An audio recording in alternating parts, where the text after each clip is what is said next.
পরিস্থিতির শিকার হলে নিজের শখের অনেক কিছুই ত্যাগ করতে হয়। তার প্রমাণ আমি নিজে দেখেছি। না পেলাম কারো কাছে শান্তি, না পেলাম কারো কাছে মূল্য। সব জায়গায় সবাই সঠিক, মাঝখানে আমি শূন্য। কষ্ট দেওয়ার মতো অনেক মানুষ পেয়েছি, কিন্তু কষ্ট বোঝার মতো মানুষ আজও পাইনি। আমাদের সমাজটা কেন এরকম? সত্যি মাঝে মাঝে কিছু প্রশ্নের উত্তর আমরা পাই না। আমরা সবাই যারা অন্যের সাথে ভালো করি, দিন শেষে আমাদের সাথে সবাই খারাপ করে। তো জীবনে এরকম অনেক মানুষ পেয়েছি, অনেক মানুষকে হারিয়েছি।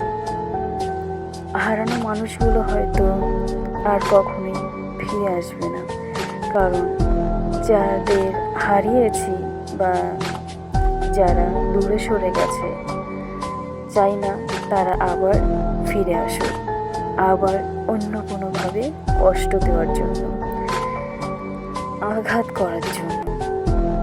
তবে এতটুকু বুঝে গেছি, দিন শেষে নিজেকে যদি ভালো রাখতে হয় বা ভালো থাকতে হয়, তবে কিছু মানুষের কাছ থেকে দূরে সরিয়ে নেওয়াই ভালো নিজেকে, বা দূরে সরে যাওয়াটাই আমাদের জন্য শ্রেষ্ঠ।